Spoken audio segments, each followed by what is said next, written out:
அஸ்ஸலாமு அலைக்கும் வரஹ்மத்துல்லாஹி வபரகாத்துஹு. நபிகள் பெருமானார் ஸல்லல்லாஹு அலைஹி வஸல்லம் அவர்கள் தாயிஃப் நகரம் சென்ற சம்பவம்.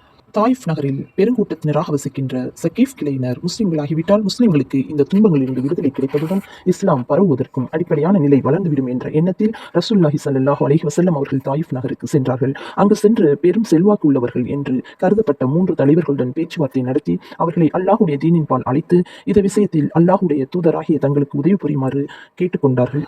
ஆனால் அம்மனிதர்கள் மாநபி ஸல்லல்லாஹு அலைஹி வஸல்லம் அவர்களின் தீனுடைய அழைப்பை ஏற்றுக்கொள்ளாதது மட்டுமன்றி குறைந்தபட்சம் அரபிகளின் பிரபலமான விருந்தோம்பும் பாரம்பரியப்படி ஒரு புதிய விருந்தாளியுடன் நடந்து கொள்ள வேண்டிய முறையையும் அனுசரிக்காமல் தயவு தாட்சண்யமின்றி பதிலளித்து பண்பற்ற முறையிலும் நடந்து கொண்டனர். மேலும் நபி ஸல்லல்லாஹு அலைஹி வஸல்லம் அவர்கள் அங்கு தங்கியிருப்பதையும் அவர்கள் விரும்பவில்லை.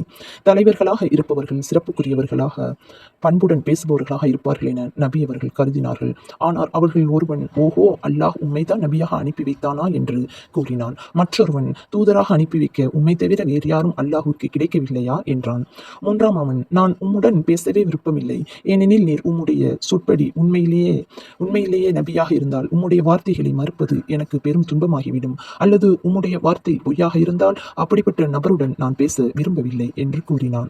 அவர்கள் இவ்வாறு கூறிய பின் அவர்கள் விஷயத்தில் நம்பிக்கை இழந்த நபி ஸல்லல்லாஹு அலைஹி வஸல்லம் அவர்கள் மற்ற மக்களிடம் தங்களின் பிரச்சாரத்தை செய்ய நாடினார்கள்.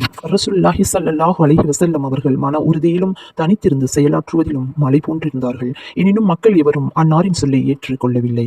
ஏற்றுக்கொள்ளாது மட்டுமின்றி நீர் உடனே எங்கள் ஊரை விட்டு வெளியேறி உமக்கு எங்கு விருப்பமோ அங்கு சென்றுவிட வேண்டும் என்று கூறினர். ரசூலுல்லாஹி ஸல்லல்லாஹு அலைஹி வஸல்லம் அவர்கள் முற்றிலும் நம்பிக்கை இழந்து திரும்பி வர ஆரம்பித்த போது அவ்வூர் மக்கள் சிறுவர்களை ஏவிவிட்டு நபிகள் பெருமானார் ஸல்லல்லாஹு அலைஹி வஸல்லம் அவர்களை பரிகாசம் செய்து கைகொட்டி சிரித்து கல்லால் எரிந்து காயப்படுத்தவும் செய்தனர். இதனால் அருமை நபி அவர்களின் திருமேனிலிருந்து வழிந்த இரத்தத்தால் அன்னாரின் பாத அணிகள் இரண்டும் சிவந்து விட்டன. ரசூலுல்லாஹி ஸல்லல்லாஹு அலைஹி வஸல்லம் அவர்கள் இதே நிலையில் வெளியேறி அந்த தீயவர்களை விட்டும் நீங்கி வழியில் அமைதியான ஒரு இடத்திற்கு வந்து சேர்ந்தபோது பின்வரும் துவாவை கூறினார்கள். யா அல்லாஹ், என்னுடைய பலவீனத்தையும் என் சாதுரிய குறைவையும் மனிதர்களிடம் நான் கேவலமாக இருப்பதையும் உன்னிடமே முறையிடுகிறேன். கிருபையாளர்களுக்கெல்லாம் மிகுந்த கிருபையாளனே, நீயே பலவீனர்களின் இரட்சகன், இன்னும் என்னுடைய இரட்சகனும் நீயே. நீ என்னை யாரிடத்தில் ஒப்படைக்கிறாய்? என்னை கண்டு முகம் கடுகடுக்கும் அந்நியனிடமா, அல்லது என்னுடைய காரியத்தை அவனுக்கு நீ உரிமையாக்கி இருக்கும் பகைவனிடமா? உனக்கு என் மீது கோபம் இல்லையானால் நான் எதையும் பொருட்படுத்த மாட்டேன். எனினும் நீ வழங்கும் சுகமே எனக்கு விசாலமானதாகும். உனது உள்ளமையின் பொருட்டால் இருள்கள் ஒளி பெற்றன, இம்மை மறுமையின் காரியங்கள் போர் பெற்றன. அந்த ஒளியின் பொருட்டால் என் மீது உன் கோபத்தை நீ இறக்கி வைப்பதை விட்டும் உன் சினம் என் மீது ஏற்படுவதை விட்டும் உன்னிடம் பாதுகாப்பு தேடுகிறேன். நீ புரிந்து கொள்ளும் வரை உன்னுடைய அதிருப்தியை போக்குவது அவசியம். எந்த திருப்பமும் சக்தியும் உன்னை கொண்டே என்று இல்லை.